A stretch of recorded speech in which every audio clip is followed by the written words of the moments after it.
Hi, ShineSparklers. Oh, am I starting my video?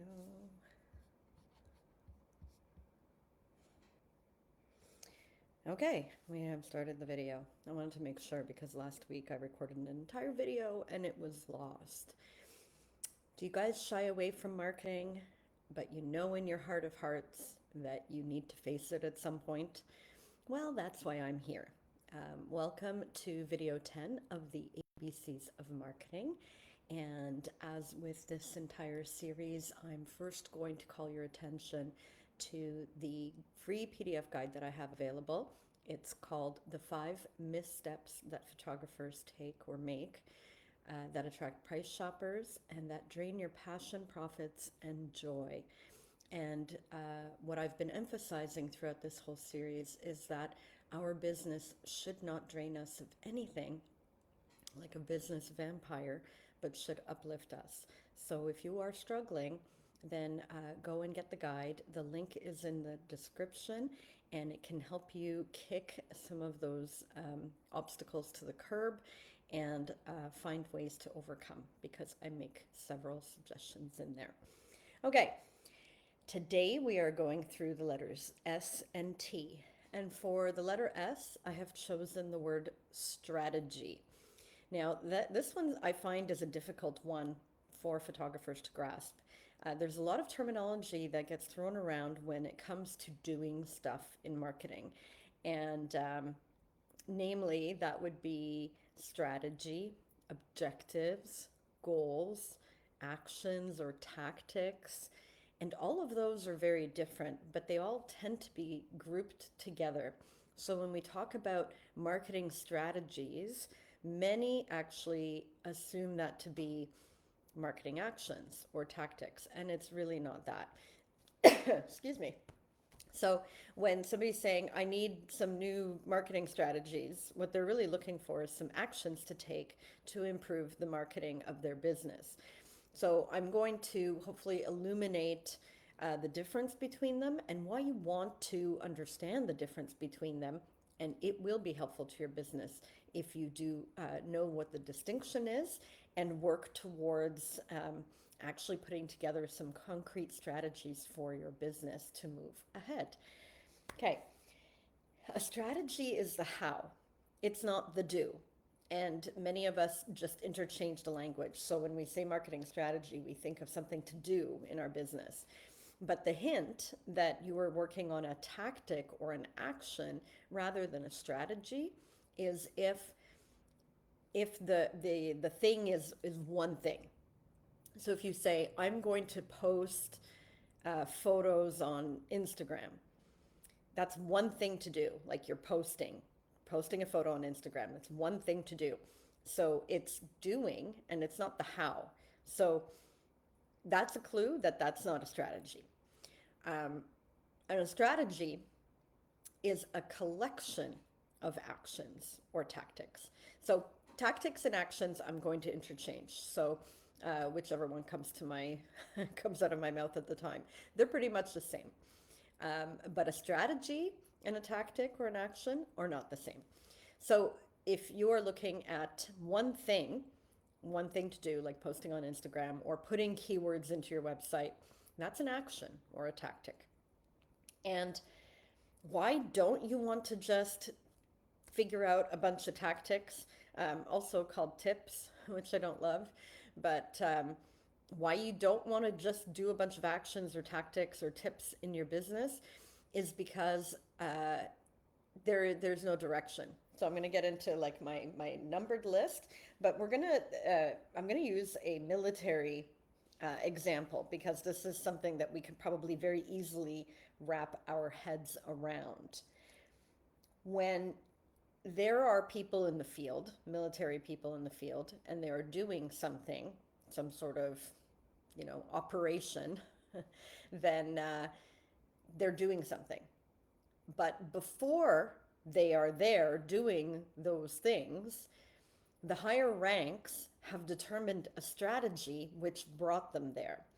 So I have, I'm not really close to military stuff, so I really don't know, but I'm just going to sort of make something up as I go along. Let's say that that there has been a disaster and the military is going to come in and deliver relief to the area. So people sat in a boardroom and in meetings and they said, how are we going to get relief to the area and in what ways? So that's the how. They're sitting and they're strategizing. So when you think of strategic planning, strategic meetings, this is what people are doing. They're determining the strategy. So if it was like an earthquake, then they may have to do a strategy by air because the ground is, it's impossible to access the area because the roads are out, for example. So that is a great example of showing you that the strategy thinks about what the situation is and then decides how to tackle that situation. So again, earthquake and the roads are out, so it's going to be an air strategy. And then within the air strategy, there are actions to be taken. So then they say, well, are we going to do, what do we need to bring into that area for relief? And that will help determine if it's helicopter that you need, or if it's a bigger plane that you need, if there's an airstrip that is, accessible for the plane, because you can bring more supplies in by plane than you can by helicopter, but maybe the airstrip isn't available. So the strategy determines all the different actions that then need to be taken. So first they will say that we're going to have an air strategy. Then they determine the tactics based on the strategic components, meaning is the airstrip accessible? Are there people on the ground? Do they need to deliver more people? So maybe they'll do a plane and then a helicopter, and the helicopter can drop supplies and not land, and the plane, there'll be an area for the plane to land, and then they need personnel on the ground to then go and distribute things. So you can see how the two differ. If a disaster happened and the military of a particular country was going to go in and give some relief there, and they didn't have a strategy planning session about how they were going to do that, then nobody would know what to do. I mean, you can't just say, well, let's send in a plane. That's an action.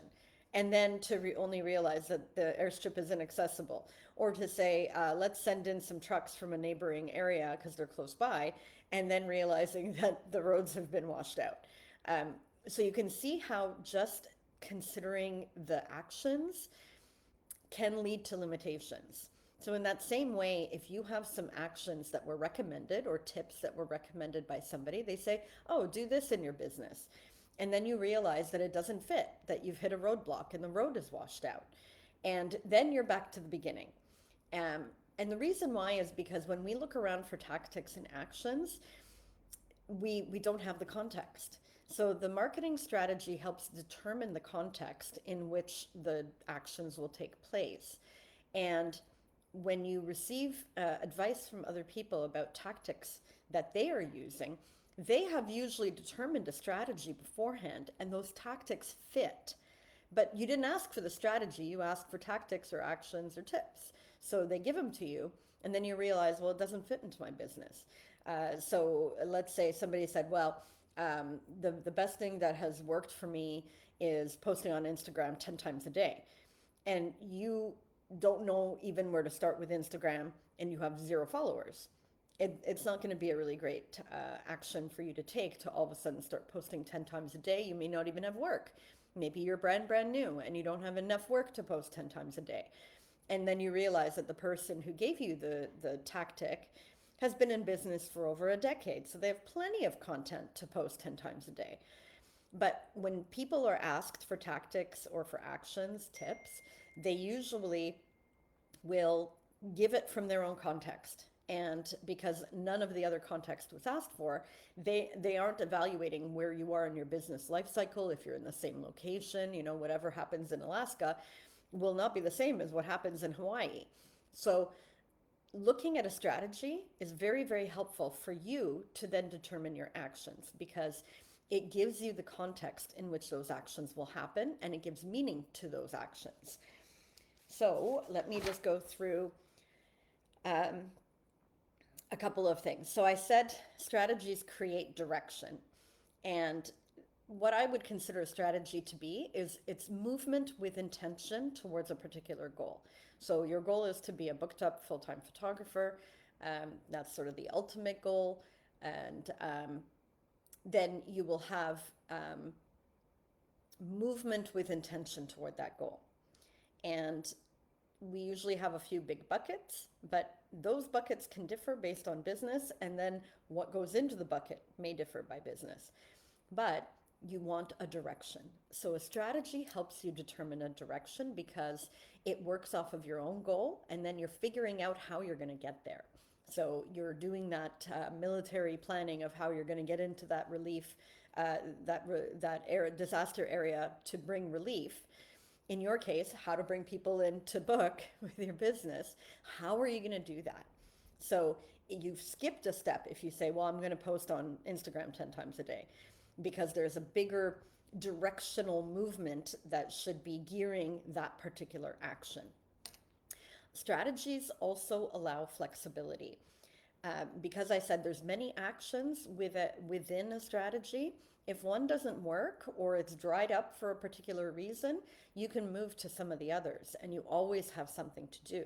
So if you say to yourself, well, I'm going to start business and I'm going to start posting 10 times a day on Instagram. If you don't have enough content, if some of your new clients have asked for privacy and you don't have content to show, or you just haven't booked, it's going to be really hard to post 10 times a day. And then what's your alternative? Just post less times a day, I guess it is. But you don't have the flexibility built in, because a strategy is on a higher level and it allows you to have multiple things going on within that strategy. So if you don't have 10 posts a day on Instagram, you've got other areas that you can focus on. So it keeps you going, gives you fuel. And then the final thing is that it builds consistency.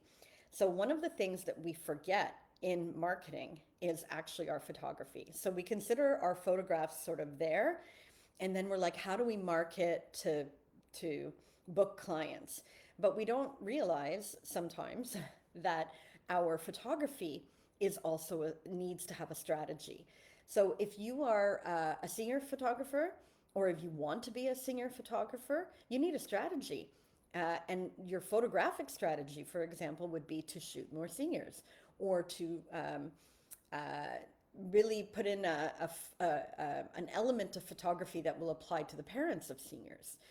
Like, incorporating what the locations they want, and incorporating their feedback, things like that. So our entire shooting process is subject to a strategy as well, but we often forget. So we're just we shouldn't just be shooting and shooting. We should be shooting with a reason behind it. And the reason is movement with intentionality to get us to that goal. So let's look at some brief examples. So the bigger buckets, which are somewhat the same for all of us, the flexibility and the adjustability really comes in the execution of the tactics within strategy. But most of us will have a social media strategy, a web strategy, an email marketing strategy, a photographic strategy, even a partnership strategy or a community strategy, a few of those things. And what would fit under there? So under social media strategy, you would have not only posting on IG and FB, but how many times you'll post and what kind of content you'll post. So the strategies kind of mix together a little bit. So in your social media strategy, you may have a little bit of email strategy in there, because you may want to be encouraging people through your social media channels to sign up for your newsletter. And your photographic strategy will be in there too, because you need to know what to post on social media. So if you're a senior photographer, you will want to refrain from posting any of your, sports photography, let's say, and you want to focus on senior sessions. So all these strategies kind of work together, and then they determine the tactics or the actions that you will take within each of them. So my social media strategy is, so when I say what the strategy is, I say, how am I going to use social media to further my goal of being a successful full-time photographer? How am I going to use it? And the way that I have decided to use my social media is that it's going to be mainly inspirational. So I don't want to do any hard sells on those two platforms. I have my email marketing strategy, which sends offers out to people who have already signed up and expressed interest in my business. But I don't really feel like social media is the place to sell. Not for me, anyways. So I want it to be inspirational. So I will, and then further to that, I realize from, I've been in business over a decade, so I kind of know the patterns that I've seen. You may not be there yet. You may want to experiment with your strategies and tactics, but you'll get there. So, for example, uh, more brides book me through Instagram, and I get poorer quality leads from Facebook. But the demographic on Facebook is more friendly towards family, newborn, and maternity sessions for me. So I kind of have a division. So most, let's say 90% of the work that I publish on Instagram is my wedding work. And I don't put a lot of family work there. Once in a while, if it makes sense to me. But for the most part, it's only wedding photography that I will show on Instagram. And that's a strategy because I've recognized that brides book me through Instagram much more than they book through Facebook. And through Facebook, it's the opposite. So for my Facebook business page, my strategy, my big overarching social media strategy creates tactics where I will post family, maternity, and newborn there and talk about other related things about those aspects. And again, once in a while, I'll throw in a few wedding pictures or share something with regards to weddings because I don't want it to be 100% completely divided, all or nothing, because I am both a family and a wedding photographer. But that's my social media strategy. It's like sort of, I've looked at what works best for me, and then I'm like leveraging that. For Pinterest, for example, I do a little bit of both because I have some family inspiration on there too. But again, it's kind of skewed towards wedding photography more. And you can see how you can sort of cut it up once you understand what the media strategy is supposed to be. So my social media strategy is inspiration. Doesn't mean that I don't want to book or I can't book. It can happen organically, but my strategy is inspiration. And my strategy means for me that I'm going to divvy it up between my platforms and focus more on one particular aspect of my business.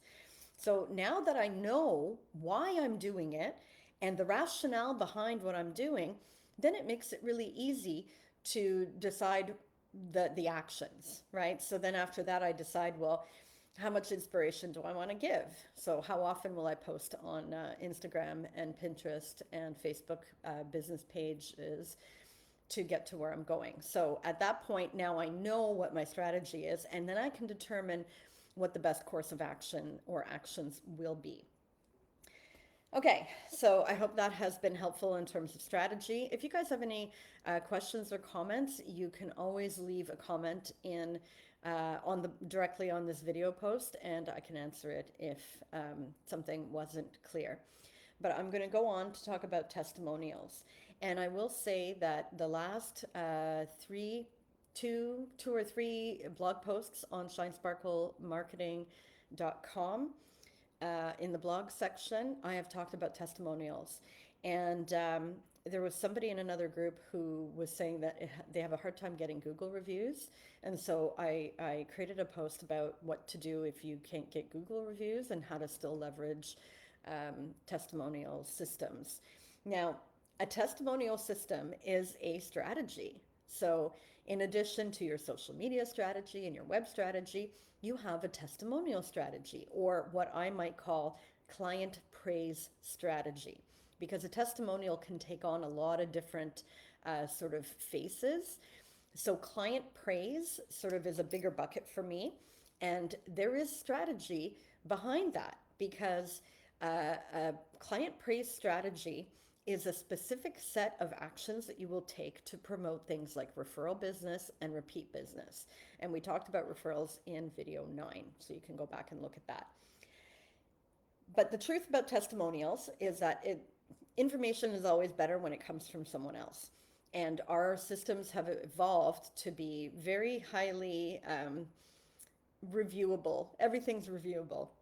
I mean, you go to Goodreads and all the books are reviewed. You go to Amazon, books are reviewed. Many things have reviews. Google reviews, your own business, everybody else's business, right? We run on that because we know how powerful social proof is. And social proof is where something is reinforced by other people to the point where you feel confident in spending your money in order to invest as well. And when it comes from somebody else other than yourself, then it feels more authentic, right? We're all tooting our own horn by saying we're great, but if somebody else says we're great, then that must be true. Which also sometimes you have to take with a grain of salt, right? I remember there was a lab that I used and they messed up my order so badly. And they offered me a disc. This is going back years when I was just starting. And they offered me a discount in order to remove my negative review. And I took it at that time because it was a significant discount and I spent quite a bit of money. And that was because I was not in a healthy and appropriate pricing situation, which I am in now. So I don't have to be, I didn't have to be bribed. But it showed to me that there is a dark side where you always have to be a little bit careful still with testimonials because people can pay, even though I guess it's kind of legal or something, but to pay to have them removed, you know? Anyways, but for the most part, testimonials are really great tools to use. And one of the mistakes that I see with testimonials is that they're not being used enough. I often go to photographer websites and I see reviews posted in a section of the website with a picture and a quote, and that's good, and you can scroll through them. But the mistake is not putting them more places. So when we talk about website design, and I think I've talked about this before, I'm not sure if it's in this series or just otherwise, but we often will take a template that's available to us and we'll drop our content and call it a day. But web design and the client, oh yeah, we called it journey mapping. So it's in the J video. So the map of how people get from into your website to out of your website by contacting you, and that the experience is important. So if the template doesn't only has one area for testimonials, we'll fill it in and we'll call it a day. But you can use testimonials in so many different places.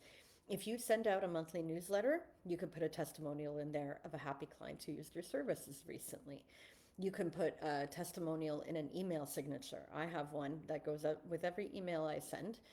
And so if I'm sending out to, a new person, they get my information and they get somebody else's testimonial all over your website in different places. So it doesn't just have to be where the testimonial block is in your template, but you can put it in blog posts, you can put it in sales pages, you can put it in a lot of different places. So don't limit yourself, put it everywhere. And let other people talk about you plentifully. If they're targeted, they're better. You can always send out a survey if you want some very specific feedback and ask people to answer the questions. But if not, you can also prompt them by saying, if you can let people know your biggest pain point and how I was able to solve it, that would be very much appreciated. But you kind of take what you can get, So client praise systems, they build trust, obviously. So the social proof is how we build trust, by having other people speak kindly about what we do or what we have done for them. It establishes authority and experience, and authority is really critical. When you're very new, you don't have authority and experience, testimonials are a really powerful and good and a fairly easy way to start building that authority and experience. So obviously one of those ways is to shoot more and have more work to show.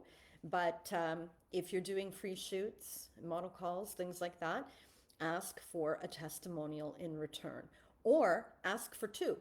right? So we often ask for only one, but if we're in the upper hand situation when we're giving a model call and the upper hand needs to be for us, you can say, well, we'll give you all the images free, but I need two testimonials, and I need one with regards to this particular aspect and one with regards to this particular aspect. So you can ask for a general testimonial, and then you can ask for a testimonial, let's say, around the very specific thing you're trying to build.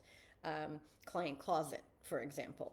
So you can ask somebody to have to give a testimonial about the experience in general. I had a wonderful experience with blah blah blah photography. My family enjoyed it. It was a beautiful day. Blah blah blah. And then you can ask for one saying, you know, so and so's photography had an amazing selection of gowns for me. With maternity, you don't always feel so good when you're 36 weeks pregnant, but the selection of gowns all fit and made me feel beautiful, and the colors were amazing. So ask for more than one. And and this is when I say we don't use them enough. Like just keep the train going, especially when you have something like a model call where you're calling sort of the shots in order to give somebody something of value. And you can ask for more than one, let's say. And that way you help your authority building. And it creates the conditions for repeat and referral business. So I touched upon that when I first started to talk about the topic. And when people give a testimonial, it makes them feel better about you. They may already be feeling good about you, and it continues their good feelings. So it kind of you know how they say, like, when you write things down, it makes it more real. This is true of testimonials for clients. It's a psychological piece. And if you took the time to go and write a testimonial for a business, you will actually start to feel even more affinity. So it either creates more or reinforces the current affinity. And when you have that affinity, you are more likely to remember the service that you had, to go back to them and to use them again and to refer them to all your friends, because you want to make sure that your friends will have a good experience. And if you have gone as far as to give a testimonial for a business, you are much more likely to refer it than if you didn't. So that is all that I'm going to say about testimonials. If you want to learn more about like how to leverage testimonials and client praise, go to the blog at ShineSparkleMarketing.com, and you can find those there. They were published in the last couple of weeks. And maybe what I'll do is I'll drop a comment into this video to link to each of those. The final thing that I will say is to get creative. So testimonials don't, or the art of client praise, let's say, because testimonials are when somebody says something nice about your business, and it comes from them typically. But in the art of client praise, you can be a lot more creative. For example, a lot of times when I do family photography, little kids love me and they ask their parents when I'm coming back. So I took one of those and I put it on my website as a testimonial, as a quotation. When is Lucy coming back? From the daughter of the parents that I did a session for. And so I was just creative in that, right? And it makes people smile when you get a review from, like, you know, a young child saying, when's Lucy coming back? That's fun. One wedding photographer that I came across, I can't remember who it is, and I wish I could, but he put an entire testimonial on his website. And then when you look at the source of the testimonial, it was his mother. And we've all done, you know, like we all have that joke that, you know, our mother is our biggest fan, but he went as far as to write an actual, or ask her for an actual testimonial, and he put it in as a testimonial. And then when it says mom, it just makes you laugh out loud, right? And that's a cute way of leveraging client praise, right? If you're a pet photographer, you know, give one from a dog, right? I especially love, and so when you're using client praise like that, you know, you can use just signals, you know, like the owner was happy and the dog was happy, was wagging its tail and was like all over you.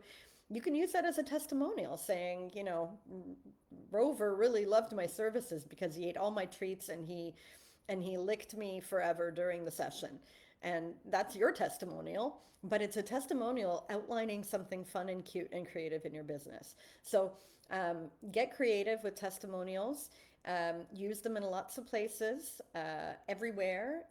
Ask for more than one when you have the ability to do so, and get creative with the content of your testimonials, as long as you're honest, right? Don't just make stuff up. That's sort of the key. Okay, so that's it for today. Back tomorrow with another installment of the alphabet. In the meantime, stop your struggle and go get my free PDF guide. It's linked in the description.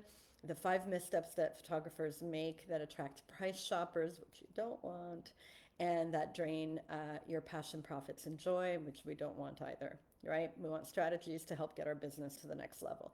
So see you tomorrow, Shine Sparklers.